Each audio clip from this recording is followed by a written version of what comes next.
sudah bersedia meluangkan waktu pada siang hari ini.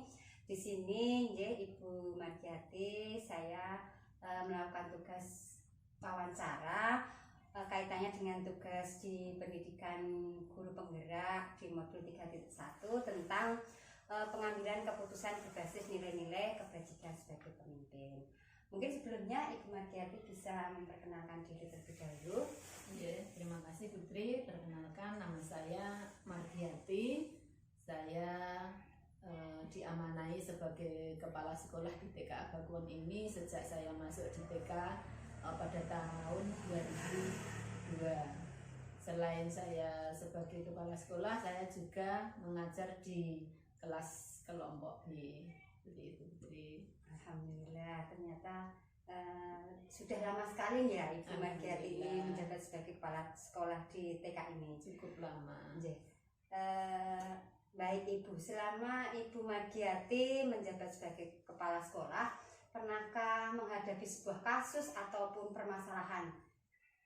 Ya, tentu saja ada ya, banyak masalah yang saya hadapi di TK ini selama saya menjabat sebagai kepala sekolah di TK ini. Baik. Ini ada beberapa pertanyaan yang kaitannya dengan wawancara pada siang hari ini, Ibu Margiati. Untuk yang pertama, selama ini bagaimana Ibu mengidentifikasi kasus-kasus yang merupakan dilema etika atau bujukan moral? Ya, terima kasih sebelumnya dan mohon maaf, tentu saja dalam mengidentifikasi masalah-masalah yang terjadi di sekolah ini, saya sebagai kepala sekolah melihat dari berbagai sisi. Nilai-nilai apa saja yang bertentangan yang terdapat dalam kasus tersebut. Jika terdapat dua kasus nilai kebajikan yang saling bertentangan, maka kasus tersebut termasuk dalam dilema etika. Sedangkan apabila dalam kasus tersebut terdapat nilai yang benar dan salah, maka kasus tersebut digolongkan ke dalam golongan bujukan moral. Seperti itu. Baik. Kemudian untuk selama ini itu bagaimana Ibu menjalankan pengambilan keputusan di sekolah Ibu, terutama untuk kasus-kasus di mana ada dua kepentingan yang sama-sama benar atau sama-sama mengandung kebajikan. Ya, terima kasih. Dalam pengambilan keputusan di mana terdapat dua kepentingan yang sama-sama benar, tentu saja saya akan mempertimbangkan hal-hal dalam kasus tersebut. Saya akan meninjau ulang tentang peraturan yang ada serta nilai-nilai kebajikan yang diyakini oleh sekolah atau di TK saya. Selain itu, pengambilan keputusan harus berfokus kepada kepentingan siswa sesuai dengan nilai kebajikan serta dapat dipertanggungjawabkan. Baik. Kemudian langkah-langkah atau prosedur seperti apa yang biasa Ibu Margiati lakukan selama ini? Langkah-langkah yang biasa saya lakukan dalam pengambilan keputusan selama ini adalah dengan berbagai langkah, yaitu yang pertama mencari tahu tentang penyebab dari permasalahan atau kasus tersebut, kemudian mengidentifikasi pihak-pihak yang terlibat dalam kasus tersebut, kemudian melihat kepentingan yang ada dalam kasus tersebut. Yang selanjutnya adalah mengidentifikasi kasus tersebut dari berbagai sisi, kemudian berkolaborasi dan bekerja sama dengan guru yang lain di sekolah untuk menentukan solusi apa yang terbaik, kemudian melakukan refleksi apakah keputusan yang ada itu sudah diambil sesuai dengan nilai-nilai yang diyakini bersama dan dapat dipertanggungjawabkan bersama. Seperti itu. Baik Bu Margiati. Kemudian hal-hal apa yang selama ini Ibu anggap efektif di dalam pengambilan keputusan pada kasus dilema etika ini? Dalam pengambilan keputusan pada kasus yang memuat dilema etika tersebut, hal yang saya rasa efektif adalah kembali meninjau nilai-nilai kebajikan yang terdapat dalam kasus tersebut serta nilai-nilai kebajikan yang dipahami bersama. Selanjutnya keputusan diambil dipertimbangkan berdasarkan pertimbangan kebermanfaatannya. Dalam hal ini bermanfaat untuk siswa, juga bagi orang lain, apakah dapat dipertanggungjawabkan di kelak kemudian hari. Baik, seperti itu. Terima kasih. Kemudian hal-hal apa saja yang selama ini merupakan tantangan? Ya, tantangannya dalam mengambil sebuah keputusan pada kasus-kasus dilema etika ini, Bu Margiati.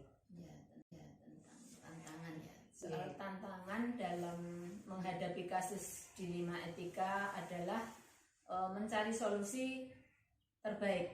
Yang terbaik yang mana? Yang bagaimana? Karena di sini terdapat dua kebenaran, tapi manakah yang terbaik di antara dua kebenaran tersebut? Serta keputusan yang diambil ini hendaknya dapat menguntungkan kedua belah pihak. Jangan sampai sepihak atau salah satunya merasa dirugikan atau tidak adil seperti itu. Baik. Kemudian apakah Ibu Margiati itu memiliki sebuah jadwal tertentu untuk menyelesaikan sebuah kasus dilema etika? Apakah Ibu langsung menyelesaikan di tempat ataukah memiliki jadwal menyelesaikannya, bentuk atau prosedur apa yang dijalankan selama ini? Ya, dalam penyelesaian kasus dilema etika ini saya melihat tingkat kerumitan kasusnya, Putri. Jadi jika itu masih ringan dan bisa diselesaikan dalam waktu yang singkat, saya akan segera menyelesaikannya. Namun jika terlihat rumit atau saya perlu mengumpulkan data atau fakta-fakta terlebih dahulu, maka akan menyelesaikannya dengan menggunakan langkah-langkah yang saya sampaikan di atas tadi. Baik. Kemudian adakah seseorang atau faktor-faktor yang selama ini mempermudah atau membantu Ibu Margiati dalam pengambilan keputusan dalam kasus-kasus dilema etika? Untuk faktor-faktor yang membantu saya selama ini dalam mengambil keputusan adalah adanya kolaborasi, kerjasama dengan berbagai pihak yang mendukung seperti rekan sejawat, teman guru, murid, warga sekolah dan stakeholder yang lain atau pihak-pihak terkait. Dari semua yang telah Ibu sampaikan tadi, pembelajaran apa yang dapat Ibu petik dari pengalaman Ibu dalam mengambil keputusan dilema etika? Ya, tentu saja pembelajaran yang dapat saya petik dari pengalaman tentang pengambilan keputusan adalah sebagai kepala sekolah saya perlu mempertimbangkan. Jadi dalam mengambil keputusan saya harus mempertimbangkan keputusan-keputusan yang diambil.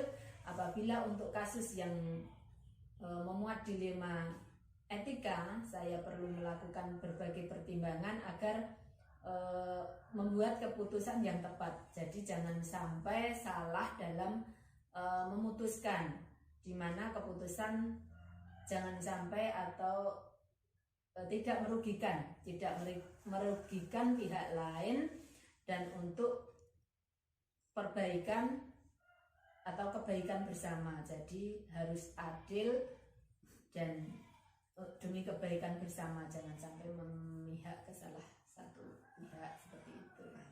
Baik. Terima kasih Ibu Margiati untuk waktunya siang hari ini.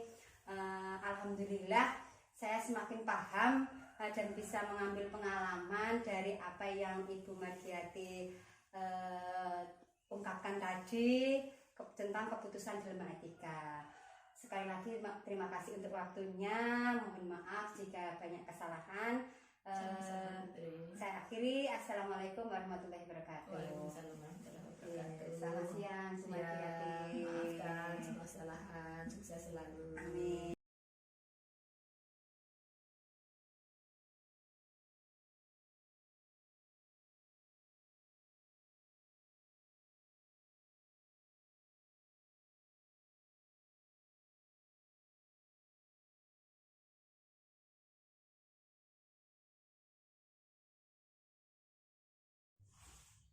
Assalamualaikum Bu Sugina. Waalaikumsalam Putri. Ya, selamat siang. Selamat siang. Bagaimana kabarnya hari ini? Alhamdulillah sehat. Alhamdulillah, terima kasih Ibu Sugina hari ini.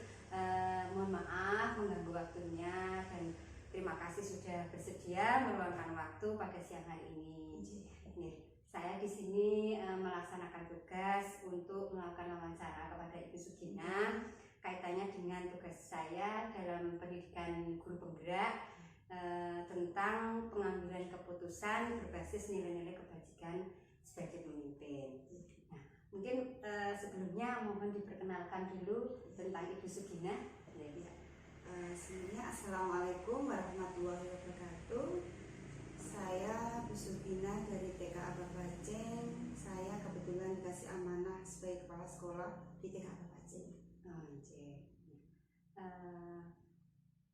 Selama menjadi kepala sekolah tentunya ada berbagai permasalahan ya ataupun kasus. Ibu pernah mengalami permasalahan ataupun kasus tersebut?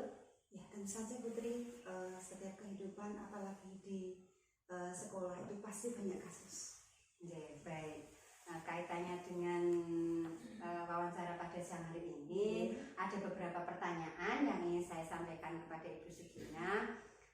Untuk yang pertama, selama ini bagaimana Ibu Sugina mengidentifikasi kasus-kasus yang merupakan dilema etika ataukah bujukan moral? Terima kasih. Saya mencoba menjawab. Jika saya merasa tidak ada pelanggaran hukum, berarti permasalahan itu saya anggap sebagai dilema etika.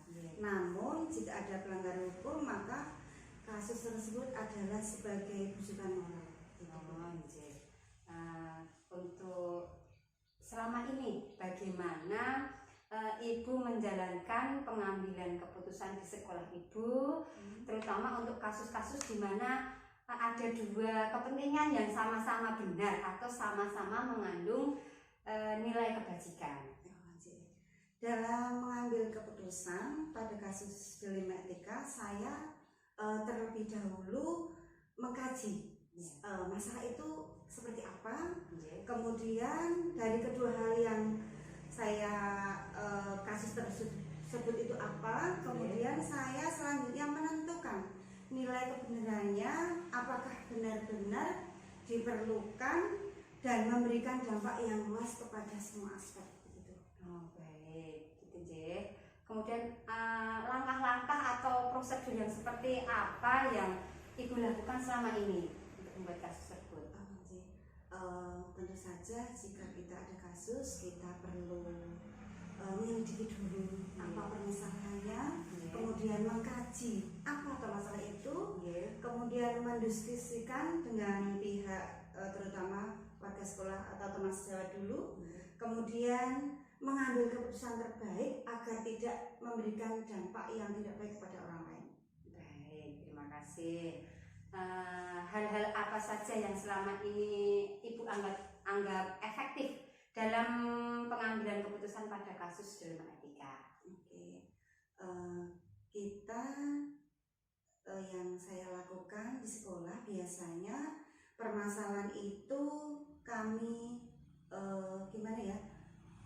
dengan bicarakan dulu dengan teman, mencari pengalaman dulu, mendiskusikan dengan teman, terutama kami lakukan sehingga masalah itu akan intinya kita itu mendapatkan solusi yang terbaik dan tidak merugikan dalam satu belah pihak.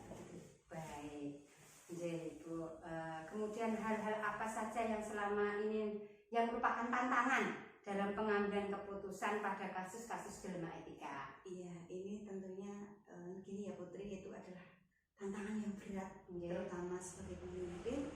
Jangan sampai ketika kita menentukan nilai kebenaran mana yang harus diutamakan itu tidak merugikan orang lain, dan itu benar-benar memberikan kebaikan bagi orang lain dan terutama keluarga di sekolah itu. Oke, baik. Kemudian ini Ibu, apakah Ibu memiliki jadwal tertentu dalam menyelesaikan sebuah kasus dilema etika? Apakah langsung menyelesaikan di tempat atau memiliki jadwal untuk menyesuaikannya, bentuk atau prosedurnya seperti apa yang selama ini Ibu jalankan? Ya, selama ini saya tidak membuat jadwal. Saya melihat kasus itu dulu. Jika kasus itu bisa saya selesaikan, tidak perlu istilahnya berdele-dele, itu kami selesaikan, tetapi kami menyelesaikannya tidak di ruang terbuka, agar antara satu yang lain tidak merasa tersinggung. Kemudian jika kasus itu memang perlu diselidiki atau memang perlu memerlukan pihak lain yang terkait, itu baru kami lanjutkan ke lain waktu begitu. Oh, baik. Kemudian adakah seseorang atau faktor-faktor yang selama ini mempermudah atau membantu Ibu dalam pengambilan keputusan dalam kasus-kasus dilema etika ini? Iya, tentu saja saya ketika ada permasalahan sekecil apapun, teman sejawat, keluarga sekolah, terutama wali murid, komite dan lingkungan sekolah itu kami selalu libatkan, karena itu sangat membantu dalam kami menyelesaikan permasalahan apapun. Baik. Nah, ini Ibu, dari semua yang sudah Ibu sampaikan tadi, pelajaran apa yang dapat Ibu petik dari pengalaman ketika mengambil keputusan sebuah dilema etika? Tentu saja setiap permasalahan pasti ada hikmahnya, ada pelajaran yang harus kita ambil, baik tidaknya itu, tapi di situ kita pengalaman jangan sampai ada orang yang jadi korban di situ. Jadi setiap ada permasalahan itu akan kami kasih ulang terus, tujuannya agar bisa menjadi lebih baik. Baik, terima kasih atas jawaban-jawaban dari apa yang saya tanyakan. Bu Dina, mohon maaf sekali sudah mengganggu waktunya pada siang hari ini. Ini merupakan pengalaman saya, banyak sekali yang bisa saya ambil dari percakapan kita pada hari ini. Terima kasih untuk waktunya, mohon maaf atas segala kesalahan kekurangan. Saya akhiri nih, Bu Dina. Assalamualaikum.